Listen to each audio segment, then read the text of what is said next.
So does anybody actually remember Super Mario Odyssey, or is it just me? I feel like no one ever talks about it anymore.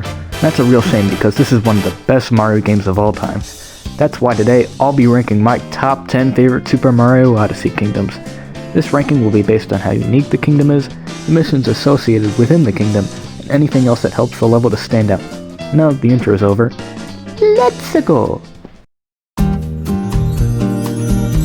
Number 10. Seaside Kingdom. This is a place that I want to visit in real life. It's modeled after a tropical oceanside resort with a beautiful sunset. You'll spend half your time here in the water and the rest of it along the beach, and both areas are quite fun to traverse. The underwater portion of this level is massive, with tons of nooks and crannies to discover. I usually don't like water levels in video games that much, but this one always puts a smile on my face. Some of the missions here include swimming through a cavern filled with unagis, cleaning lava off of an island, and playing volleyball. The boss here is pretty interesting too. He's this giant octopus that you fight by squirting water on his head using gushions. Speaking of gushions, this is by far one of the most interesting captures in Mario Odyssey. You can use it to either go really high or really fast. They really help to make this level more fun to traverse. All of these things add up to a relaxing time that you'll want to come back to. Number 9. Moon Kingdom. And here we have one of the easiest levels in the game, and it's all because of one thing, the gravity. Obviously people weigh less on the moon, but the physics are so broken that you'll almost never die. It's so easy to recorrect yourself if you miss a jump. It's so OP that you can even skip entire parts of the level. As for the level itself, it's pretty barren. There's a few moons along the way, but there's really not much there. But that all changes when you enter the core of the moon. This is your typical lava level before the final boss, and it's a ton of fun. The best part is when you get to capture a Banzai Bill and just plow through a bunch of enemies and walls. It's so cool! You also get to fight Madame Brute again, and she's barely harder than before. After that you'll storm Bowser's wedding, fall down a hole, and then you'll knock Bowser's nuts with his own hat. Then you think everything is fine, when all of a sudden the floor crumbles and the moon begins to fall apart. The only way out is to capture Bowser and destroy your way through a collapsing cavern. This is honestly really cool, and by far one of the most unique ways to end a Mario game. Of course, there's also the final cutscene where Mario and Bowser get rejected by Peach, but I'm getting distracted. Overall, this is a very diverse level, and one that deserves more recognition. Number 8. Snow Kingdom. When I first discovered the Snow Kingdom, I thought I was gonna hate it. That's because there was a large snowstorm happening, which made it hard to see, and there was ice water everywhere that made Mario take damage if he stayed in it too long. But then I found Shiveria Town, a small village filled with tons of little missions to tackle. One of these missions is the Bound Bowl Grand Prix.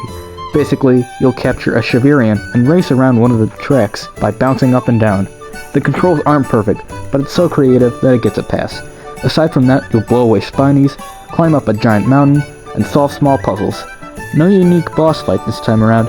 You'll just fight Rango again, but it doesn't matter, since this is one of the best snow-themed levels from a Mario game in quite a while. Number 7. Bowser's Kingdom. I'm sure the first time we all played Mario Odyssey we were all waiting to see what Bowser's Castle would look like this time around. And I don't know about everyone else, but I was shocked to find that this level was Japanese-themed.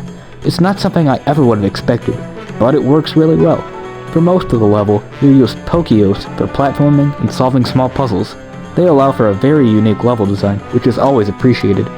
You'll use them to defeat Robo Brood, a very interesting boss. The fight is pretty easy, but the battle itself is very diverse. And despite being very linear in nature, the level manages to feel open world, and that's quite the accomplishment. But of course, I saved the best part for last. The little Goombas wearing the hats. They're so adorable. Aww. Number 6. Cascade Kingdom. Definitely one of the most memorable levels in the game. This is one of the first places you'll travel to, and when you hear that song play for the first time, oh, you know you're in for a good time. This is also the place where you'll first discover the Odyssey, the game's hub world. It's not a great hub world, but it's a hub world nonetheless. The level itself is smaller compared to most of the other kingdoms, but that doesn't matter because it's still awesome. You use chain chomps to break open boulders, climb along the edge of cliffs, and swim into a secret cavern. There's plenty of charm in this level, with tons of hidden areas to discover. This is a level that everybody will want to come back to and You can turn into a T-Rex, okay. Number 5. Luncheon Kingdom. I remember watching the trailers for Mario Odyssey and seeing all of the kingdoms that would be in the game. This was one of the levels that I was most excited to try out because of the concept of a food-themed level seemed really cool. And this kingdom does not disappoint, as it's easily one of the best. A lot of the terrain is made out of food, like corn and peppers. And instead of the lava being orange like usual, it's pink to go along with the theme. I don't know what the pink is supposed to be, but it's pink. Speaking of colors, this is one of the most colorful levels in a video game that I have ever seen. There's so much to look at, and it's so exhilarating. Some of the missions here include climbing up a vegetable-themed mountain, fighting off frying pan throwing hammer bros, and even making soup. The boss battle is also very dynamic, because it takes place in a large soup bowl at the top of the level. You'll use a lava bubble to ride up Pukatiel's salivation? That's just nasty, man. But regardless, this will be a level that you won't forget. Number 4. Wyrd Kingdom. Ah, another kingdom with yet another amazing song. I could listen to this all day. But on to the actual level. It's a combination of a forest and a factory, which can be seen with the robots who look after the plants there. This is one of the largest levels in the game, with tons of areas to explore. It's mostly vertically based, which really adds to the immersion. You feel as though you're traveling upwards towards the tops of the trees, which is very cool. On the opposite side of the spectrum, there's an underground forest that's only accessible by falling off the stage. The first time I encountered this area, I was honestly pretty terrified. That's because it's really dark down there, and there's T-Rexes roaming around. That's probably the only time that I've ever felt scared in a Mario game, and it only adds to the experience. The boss fight against Torch Drift is also really fun, and the level itself is really pretty. Before wrapping up, I'd like to point out that you can capture onions in this level. 10 out of 10. Number 3. Sand Kingdom. The biggest level in the game. Actually, that might not be true, I'm not sure. Anyway, as the name suggests, this kingdom will have you exploring a vast, sandy desert. When you first arrive, the whole level is covered in ice. It's up to Mario to save everyone. It's an absurd concept, but it works better than you'd think. Some of the missions include climbing up some ruins, fishing at an oasis with Lakitu, and solving a Sphinx's riddles. But the main mission is by far the most fun. You'll get shot into a giant inverted pyramid that's floating above the desert. Then you'll go through a labyrinth from inside the pyramid. Finally, you'll get to the top and fight Harriet, and then the ice goes away. You really can't make this stuff up. Then there's Jaxi. He doesn't really serve much of a purpose besides letting you get around faster, but he's still a great addition. And I haven't even talked about the other boss.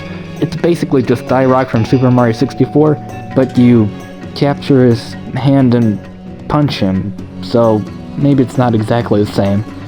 Now I could go on for hours gushing about how awesome this level is, but it's just something you have to experience for yourself. Number 2. Mushroom Kingdom. If you're a fan of Super Mario 64, you probably geeked out when you discovered all the neat things the Mushroom Kingdom contained. Believe it or not, I had not played Mario 64 when I first played Odyssey, but now that I have, I can appreciate this level a whole lot more. For starters, Peach's castle has been remade to an extent. The main area on the first floor is the only part that's been redone, but it's cool that you can go inside.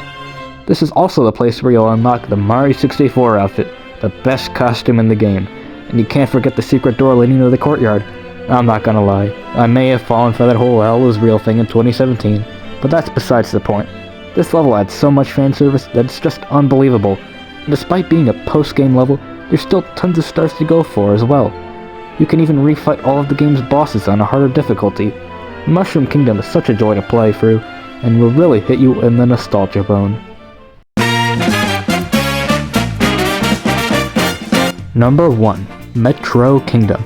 Back before Mario Odyssey came out, there was one level that everybody was talking about, and that was New Donk City. It was such a bizarre concept for a Mario game at the time, especially since there were actual people walking around. But my god, this level is so amazing. The entire city is themed around Donkey Kong. From the billboards to the street names, even the mayor is Pauline. Yes, Pauline from the original Donkey Kong. I never thought they would have brought her back. Everything you can do in this level is so much fun. I enjoyed just jumping off of taxis and swinging on street lamps. There's so much to do and discover that it might just be my favorite Mario level ever. And I haven't even talked about the traditional festival. Basically, the whole city throws a party while Mario runs through a classic Donkey Kong-styled level, and Pauline singing Jump Up Superstar and everybody's dancing, and everything is just so awesome about it. This is easily one of the most creative levels in a video game that I've ever seen. This is a kingdom that you'll surely never forget. Super Mario Odyssey was a game that died way too quickly. I really hope that we'll see more from it in the future, but given how it's been 4 years, that doesn't really seem likely. But with that, thank you all for watching. If you liked this video, consider subscribing for more videos like this one. I release content weekly, so there's always something to look forward to. And thanks again for watching, and I hope you have a wonderful day. Goodbye.